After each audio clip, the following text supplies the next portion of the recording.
networking and building.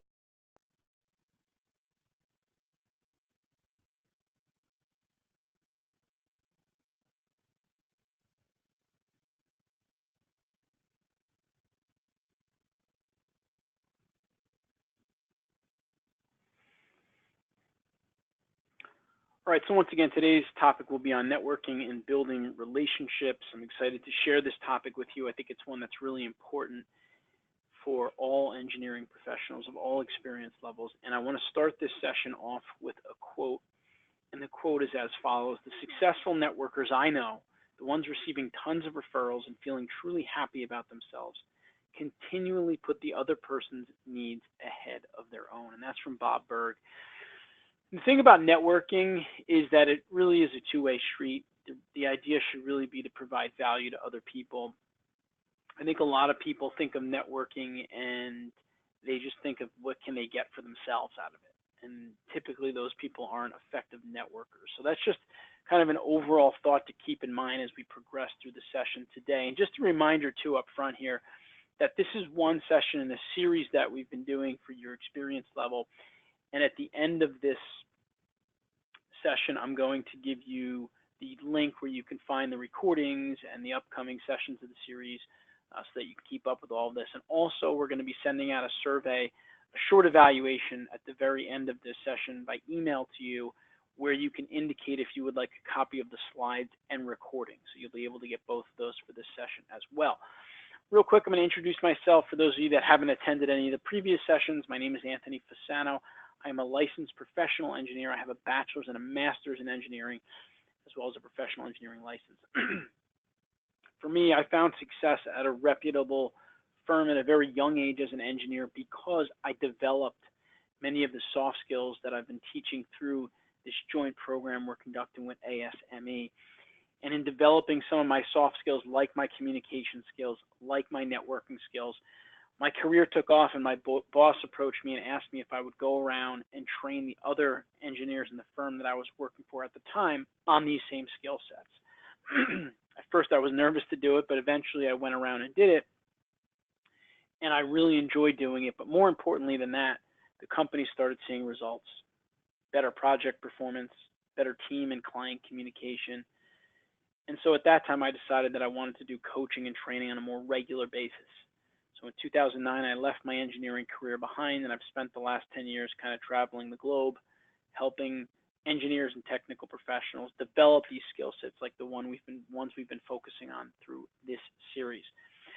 I wrote a book entitled Engineer Your Own Success, and I've really traveled and spoken in most states, and since that time helping engineering professionals. And really what I've learned is that for you as an engineering professional to learn these skills, you'll need to implement them on the job. And so you'll see throughout the course today that we provide you skills and strategies and different frameworks that you can use. So the key purpose and learning objectives for the session today are to provide you with easy to implement actions to improve networking skills and build strong relationships. You'll learn how to identify relationship opportunities, create a networking plan, overcome low confidence and language barriers, use social networking appropriately and effectively, and utilize the conversation starters at networking events. I mean, that's a big question that I get often. How do I start conversations? From a more tactical perspective, here are the points we'll cover. What is networking? How do you build strong relationships? We'll talk about age and confidence, social networking, specifically LinkedIn. Then we'll get into the networking plan and give you those samples of conversation starters as we wrap up. So the first question that I want to ask you as we jump in here, and I'll shut off my cam now so we can focus on the slides. How would you define networking? If I were to ask you that question, what's one word, what's one phrase, what's one sentence, whatever comes to mind when I say the word networking, what would you say? Go ahead and type something in.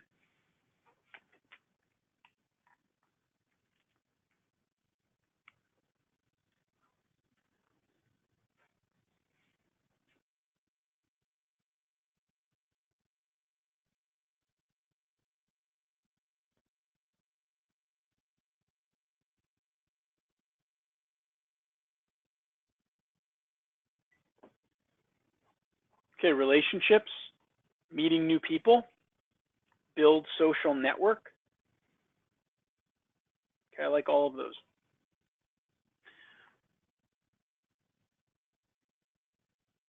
And for me personally, I like to define networking as building relationships, just literally those two words, build relationships or building relationships. Because I think when we think of it as something more complex than that, we tend to get stressed out about it and we don't do it effectively. Now, one thing I can tell you that networking is it's not collecting business cards. That's what it's not. And I say that because I talk to a lot of engineers and they feel that networking, they go to a networking event, they collect a bunch of business cards, they put those business cards on their desk, and they feel like they've achieved their networking for the week or for the month. And that's false. Really, what networking is defined by is what you do after that initial meeting with someone. Yes, you need to meet people to build relationships, but the actual networking part is how you build the relationship after you meet that person. And so why is networking important? Well, if we define networking as building relationships, really the question is, how can it not be important? I mean, all of life is about relationships. I'm sure you work on projects with multiple parties, other people, other consultants, other engineers, right? You have relationships with those people. You have personal relationships, spouse, friends, kids, parents. So all of your life, personal and professional, is about relationships. So if networking is building relationships, it's obviously important. In my opinion, building relationships really is key to career success for many reasons. One of them is it's a form of getting yourself out there in the professional world. As you build relationships, more people get to know you at different companies, different vendors, different manufacturers, different associations or association boards. And the same goes for your company. You're getting yourself and your company out there. It also provides an avenue for really becoming known as an expert in your industry. If you're going and attending events and networking and talking about some material or some technical component or theory or design process that you're an expert in, again, this is one avenue of you building that expertise. So we talked about what networking is, why it's important. How do you build relationships? That's the next question. And to me, the real way to build relationships is you have to build trust with people, and you have to focus on building personal relationships or friendships. It can't just be about, hi, what kind of mechanical engineering do you do? You're just talking about work and engineering stuff. You need to get to know people deeper than that. Maybe you learn about their families, their interests, their hobbies, or stories they might have from their career. People typically like to work with people that are, one, good at what they do, but secondly, they trust them and they're comfortable with them. So if you start to build trust with people, that's how you're going to build the relationships where opportunities come to you and potentially your company, depending on exactly what discipline or the type of work that you do. So to take this one step further, because that's not a very actionable how. Yes, build trust, but how do you build trust? A good way to do this is to ask the right questions when you're involved in a networking or a relationship building situation or event. And usually the best questions are what are called open-ended questions. These are questions that cannot be answered with a simple yes or no. They need to give you some kind of answer that has, more information than just that yes or no. And that's really important. A lot of times, if an engineer or a technical professional, and I feel comfortable saying this because I am one, if we're given the opportunity to answer it with a yes or a no, we're going to take that opportunity. So you need to make sure that people are going to open up to you. And asking the right open-ended questions can do that. And then after that, you have to listen. If you're going to ask the question, you then have to listen to what they have to say. And you can do things like using body language, like eye contact, or nodding, or maybe even taking a couple notes to indicate to them that you are listening to what they have to say, which will again help to further build the relationship. Another recommendation that I have in terms of building their trust up in having these conversations and networking with people is to always strive to add value to the conversation or the relationship. When you're adding value, people kind of gravitate towards that. They want to engage with you. So if you happen to be an expert or you have some expertise in a certain type of design process or specification, and in the conversation it comes up that the other party is also working in that field, if you can offer them advice from a recent project of yours or something that you learned that could save them time or energy or even money, then they're going to really find value in that, and that impacts the relationship that you're building with them. Another thing that you can think about doing if you really want to build a relationship with this person that for whatever reason, maybe you want them to become a career mentor, maybe it's a vendor that your company is going to start doing more work with, or a company you're going to be partnering with. Try to get into an atmosphere that's good for that. So maybe as opposed to going to a networking event where they're going to be and there's going to be 200 people, maybe you can grab coffee with them or have lunch with them one day, if you really know that you have some specific things you want to talk to them about. And the last point that I'll mention on this is, though I think the worst thing you can do in trying to build trust with someone is to try to sell them on something, whatever it is. I'm not saying like selling a service, but just trying to use sales, kind of a sales approach. And one example I can give you, I see this happen a lot at job fairs with engineering students. Let's say I have a booth, my company has a booth at the job fair, and the student comes up to me and just hands me their resume and says, I'm looking for a job. Do you need someone with my experience? That's a very salesy kind of what's in it for me approach, as opposed to coming up to me and introducing yourself and asking me questions and wanting to learn about my company and the goals of the company and the mission of the company and some projects that we're working on right now before you just give me a resume and ask me for a job. So I hope some of those strategies are helpful. I'll pause for a minute, and please, if you have any questions around anything I just mentioned or that we've talked about yet, please feel free to type them in.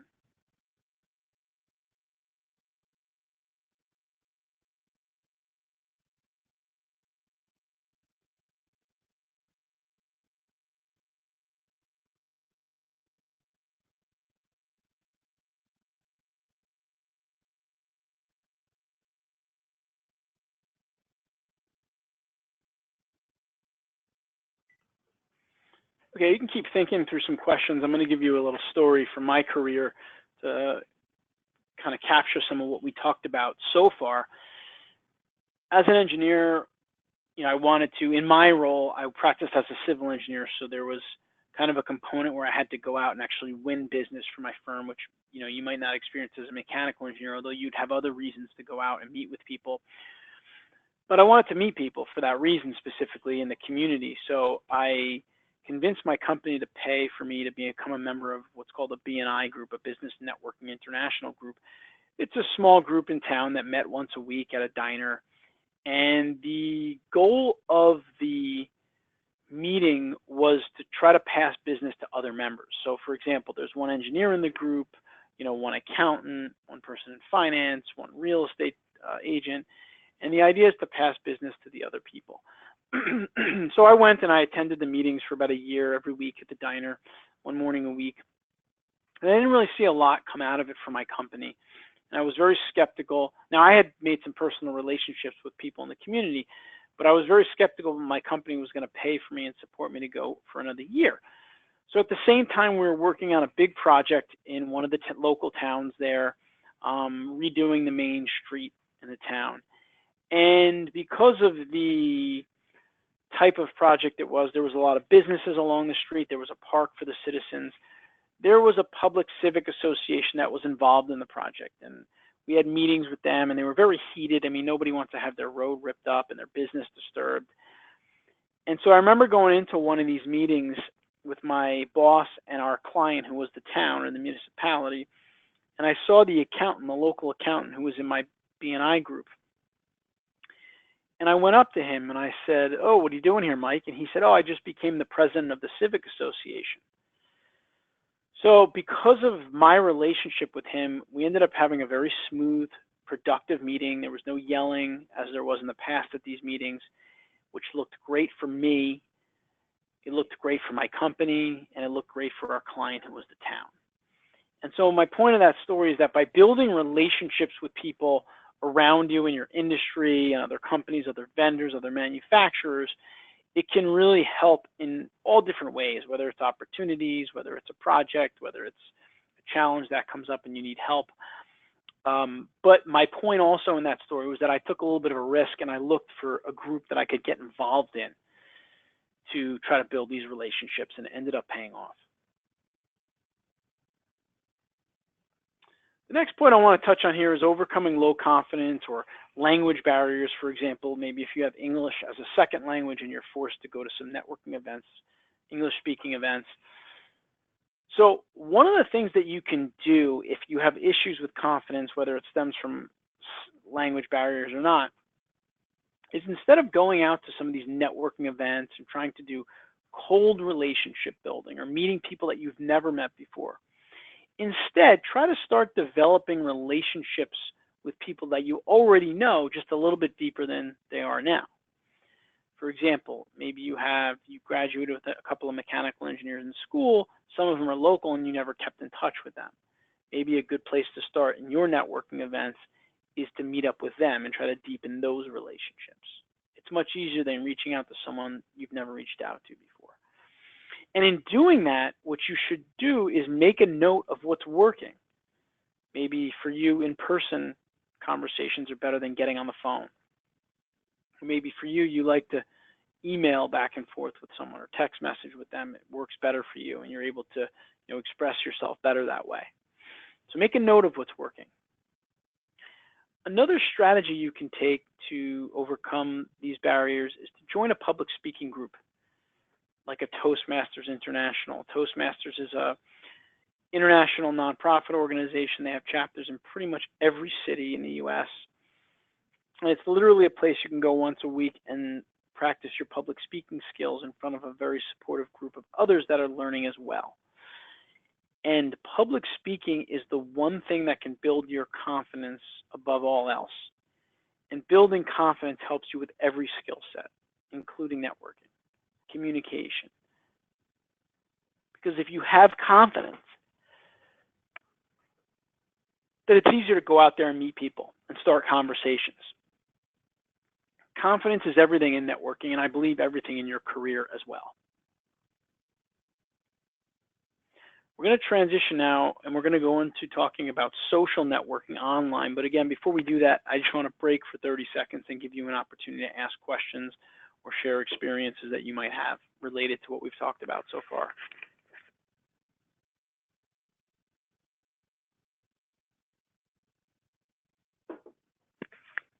And just a reminder for those of you that hopped on a little late, we're going to be sending around an evaluation at the end of this session to your email.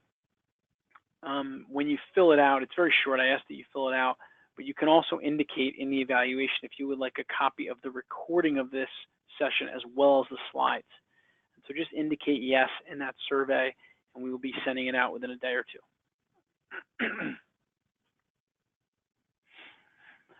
All right, so let's talk about social networking. Social media is everywhere today. I would say for professional, hold on, we do have a question that came in here. Let me just see. The nuclear industry is also very small, and usually you end up meeting people one way or another. Well, that's a good point, but also a good reason to get to know those people since there aren't as many of them, even better and even deeper. Someone asked a question here, what's the line between confidence and overconfidence? It's a great question. To me, confidence is when you're comfortable enough to go out, speak to people effectively, clearly, present your ideas clearly. I think overconfidence is when you maybe almost you don't take as much action as you should because you're overconfident. So in other words, if I go to an event and I'm confident, I'm going to go around, I'm going to talk to people. If I'm overconfident, I might even start to think things like, I don't need to talk to as many people, or, you know, I did really good there, and I don't need to, you know, try something different. I don't need to talk to another person. So I think as long as you're comfortable and clear in your presentation skills and speaking with people, I think that that's fine. I think where overconfidence could be dangerous is if it prevents you from working hard or taking actions because you feel that you don't have to. Another question is, do you have any suggestions for talking with people that do not speak good English? This has happened a few times and can be awkward. That's a great question. And so what I try to do is, as nicely as possible, is to ask them to repeat things where I need them to repeat things. And sometimes you just have to do it, or else you're not going to be able to have a conversation with any value to it.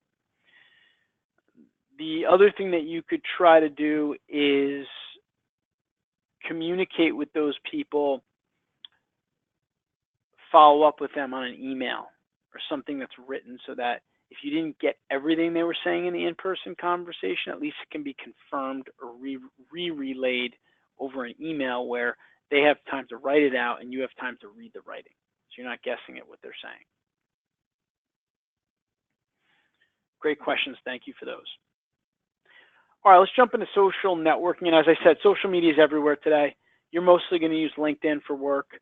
Sometimes companies are starting to use Twitter and YouTube a lot, and even Facebook. But I think for one-on-one and for a lot of your professional correspondence, LinkedIn is the big one. The big question with social media is, how do you measure any return on investment? The challenge with social media to me is that it can become overwhelming, and it can become one of these things like a black hole that can just suck you in, and you just keep going round and round in circles because you just stay on Facebook forever, you stay on LinkedIn for too long, and now you're just like kind of surfing around and you're not being effective with your time.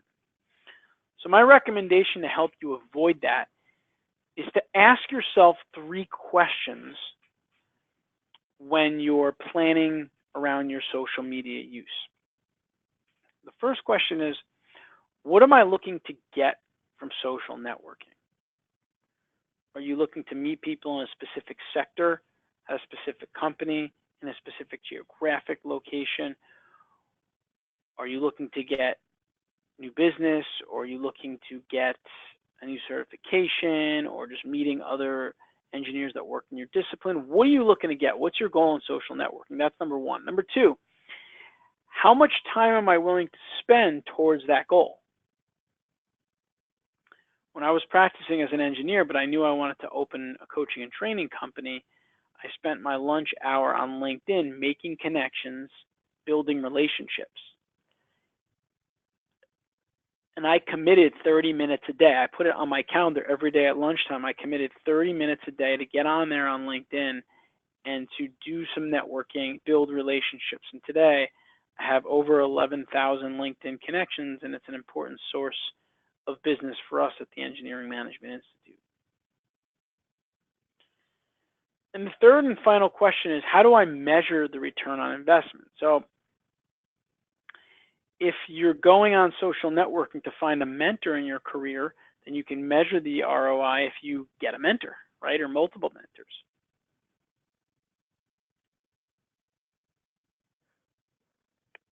So you have to have some kind of clear metric that you can utilize if you want to measure your success on LinkedIn. It could be the number of connections you have if you're trying to build up a larger network. So those are the 3 questions. Again, what am I looking to get from social networking? How much time am I willing to spend to get it? And how will I measure the ROI, or how will I measure if I'm achieving my goals? So let's talk a little bit more about LinkedIn specifically, since LinkedIn is the kind of the clear winner in terms of the professional social media website. One thing to think about is, who do you want to connect with on LinkedIn when you're crafting your profile, building your profile, crafting your summary? For me, I want usually connect with companies or organizations that want to help their engineers become better managers and leaders. And I'm very clear about that in my summary.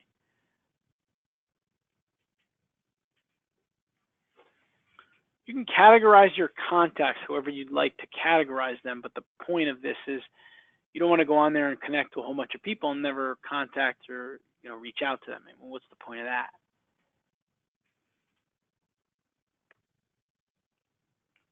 So in the contacts segment of LinkedIn, there are different things that you could do to try to organize your contacts by certain tags and different ways that you can organize and find and connect with people.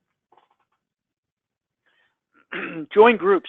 Groups are a great aspect of LinkedIn because where in the world can you find so many people in one discipline or sector or with one expertise in one place, in one location? You could do that on LinkedIn groups. You just go to the groups icon that you see there on the screen, which is in that little work pull down, and you can type in the name or topic of the group you're looking to get involved with, and I guarantee there's a group for it. You can see I've joined a bunch here. And so you're in the group, you followed everything I told you so far. What do you do in this group? What I recommend that you do is that you provide value to the group members in whatever way you possibly can. So on the screen, you see another example from some of my efforts. So I do a lot of coaching with civil engineering companies just because I'm a civil engineer by background, and that's the people I know. And so here's an example. I joined a civil engineering group that had about 200,000 members that were civil engineers, and I put in a post from our civil engineering podcast. I'm providing value to those group members. Now they can engage with me on these discussions, and they can start to build relationships with some of the ones that I want to.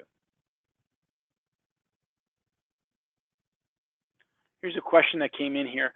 How do I pick a good LinkedIn group based on the information LinkedIn provides? Number of members, brief description about the group, and the administrators. Good question. I mean, you can start by the title of the group or what you typed in that comes up. And you can keep getting more refined. So let's say that you work in Los Angeles. You might start with mechanical engineers. Then you might go mechanical engineers in California, then mechanical engineers in Los Angeles. And I'm just using that as an example, but you could do it by topic and get very niche topic.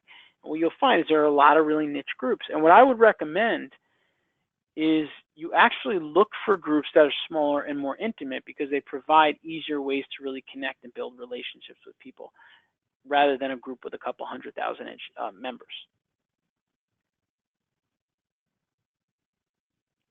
The other thing, too, as a response to that question is you could always try a group, and if it doesn't look great when you get in there, just leave the group.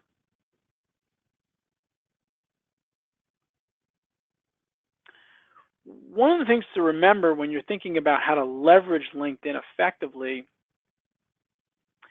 is at some point in time, you may take the connection or the strategy or the relationship offline. LinkedIn may just be your initial way to meet someone, and then you might want to have a phone call with them. So for example, you might send them a message. Hello, John, we've been connected through LinkedIn for about 6 months now, and I would like to get to know you a little better, figure out how I can help you with your business or career. Do you have some time this Thursday that I can give you a call? I'm free all morning. Looking forward to it. Or you might say something like, hello, John, I've been really looking for a mentor in my career, and it looks like you'd be the perfect mentor. Would it be possible for me to give you a call if you're open to this to tell you a little bit more about myself and see if you might be interested?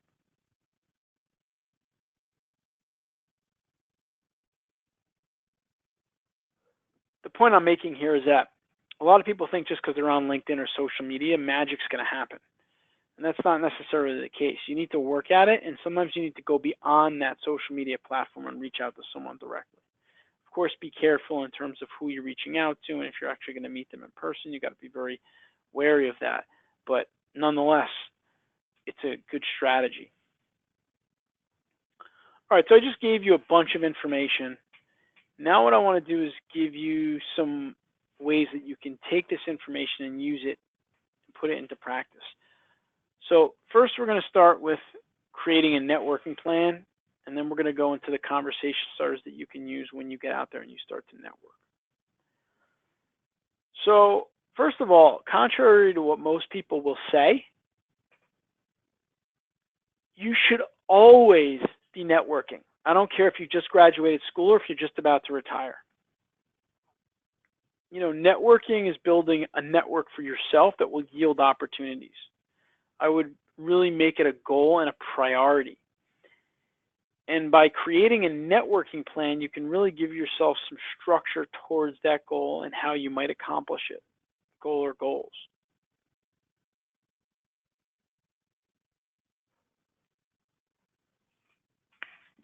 So let's just walk through some steps of creating a networking plan. The first step would be to establish your networking goals. And again, I'll use this as an example. Let's say I want to go out there and network and meet people because I want to find a mentor. So what you want to do is that's your goal, and then you want to just brainstorm a little bit around that goal. Who would make a good mentor for me? You might have specific names in mind. You might have types of people, people in certain positions, people in certain locations. You start to brainstorm. Then you can research and schedule some networking events in locations where you might find some of these people. If you know you want to have 2 mentors on a couple different topics, then you can go to networking events where people interested in those topics might go.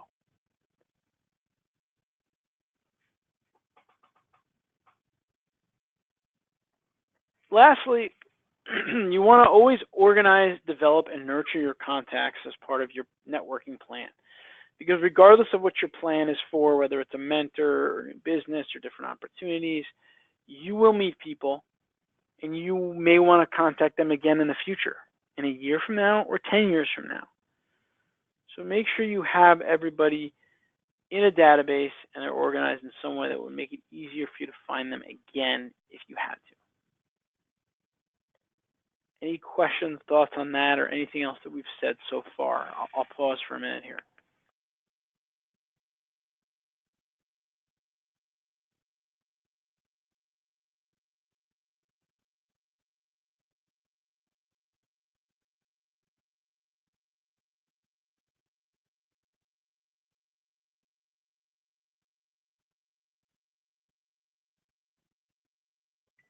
This is one of those things that's really actionable that I mentioned at the beginning of the call. If you go after this call and create a networking plan, you will be able to take some big action. All right, lastly, what I want to do is I want to go through a couple of sample conversations because a lot of the engineers that I work with, their biggest challenge is actually starting a conversation in terms of networking and building relationships. So, first one. Oh, you're from X company. How did you end up there? Right? You're just starting the conversation, right? No matter how good or bad you think you are at networking, you really can't mess up with this question. At the surface, it's a pretty standard question when getting to know someone. It's a question that they've probably answered before, so it's not going to catch them off guard. But for you, it's a chance to listen, which is an important skill that a lot of people have difficulty with. You know, I recently read insert relevant industry news. Have you heard about that? You know, whenever you're telling a story or talking about something interesting, it's an easy way to engage people and grab their attention. Hey, I love your opinion on XYZ. Do you have a minute? I mean, listen, most of the people that I know, if you ask them this question, they're going to say, oh, yeah, I'd love to, and they'll genuinely really like to try to help you.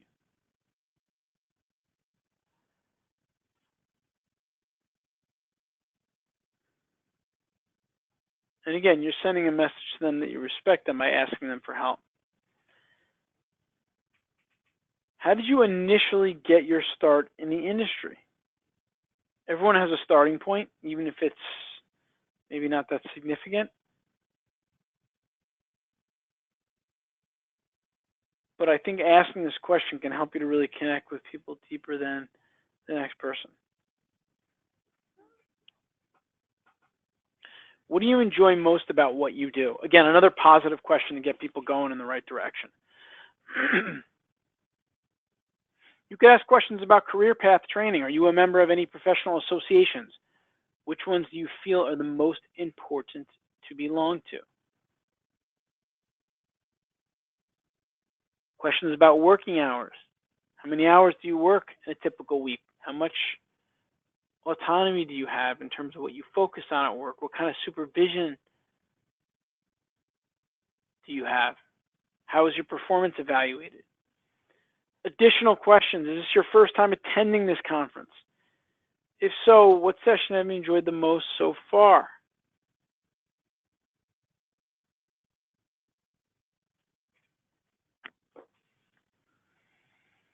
And then, of course, you always have small talk that you can use.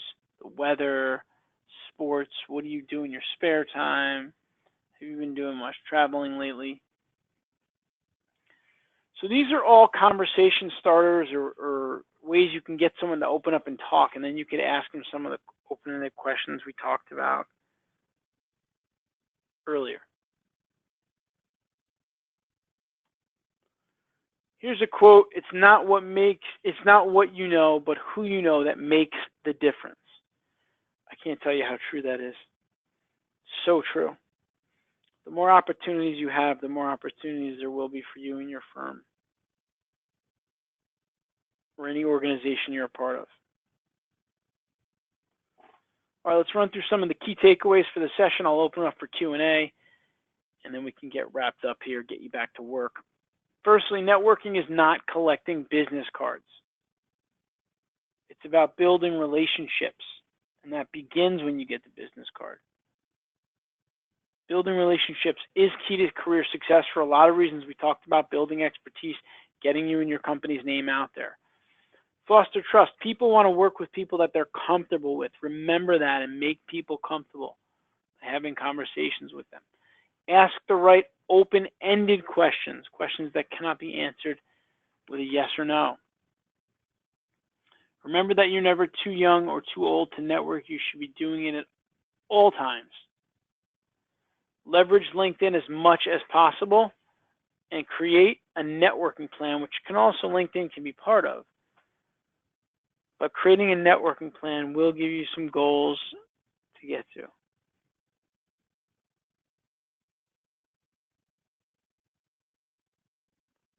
Key takeaway, networking is not collecting business cards. It's actively going out, building relationships. Key to career success for all the reasons we talked about. It allows you to foster trust with people, ask the right questions, really leveraging LinkedIn like we talked about.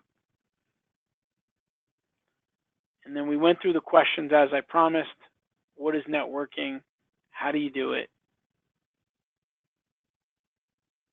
Overcoming this low confidence, but getting to know people you already know. Social media, creating that networking plan, and some of the sample conversations starters. All right, time for questions, and I have one here. Is there a sample networking plan? What does it consist of? I mean, really, there's not really a sample. It's really exactly those 3 steps that I put on there, and I'll go back to them. Let me just scroll back there. Establish your networking goals. Are your goals to find a mentor, open up opportunities, build expertise, figure out what your goal is for meeting more people?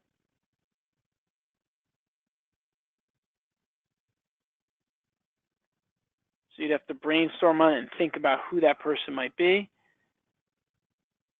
Then you go to step number 2. You will want to research and schedule events or ways that you can get in touch with this person. Maybe it's LinkedIn and not an event per se. But it's basically you're looking for now how you're going to achieve that goal. What avenues or outlets are you going to be able to go and do that in? And step number 3 is just as you execute the plan, you want to take in all the new contacts you're meeting, organize them, develop them, and nurture them, whether it's through lunch or whatever the case may be. So that's your 3 steps to the networking plan. I hope that was helpful. Anybody else?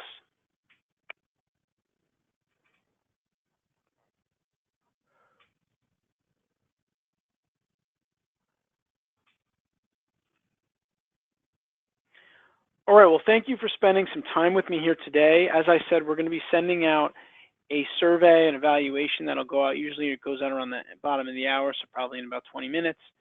You can indicate in there if you would like the slides and recording. I ask that you please do that. And just a reminder, we do have a Q&A session that's going to be open, and I see there's some questions here, so I'm not going anywhere yet. The URL is here, go.asme.org/career-webinars. You can get the recordings. You could register for future webinars and Q&A sessions, so be sure to visit that. All right, I see Katie has a question she's going to be typing in here, so I'll wait for that one for a minute. Anyone else has questions, you can put them in as well.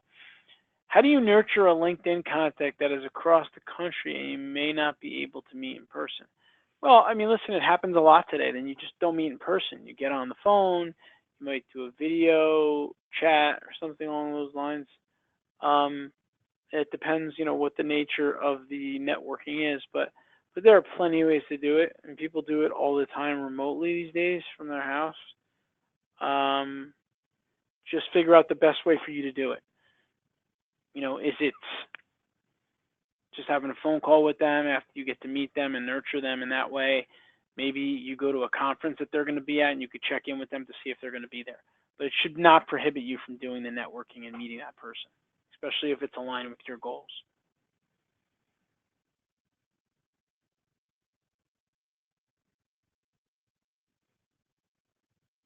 Okay, you're welcome, everyone. Thank you for your kind comments. The recording will be available soon. Look out for the email around 2 o'clock or 2 p.m. Eastern in about 20 minutes. And I will hopefully see you all in the next call. Thank you.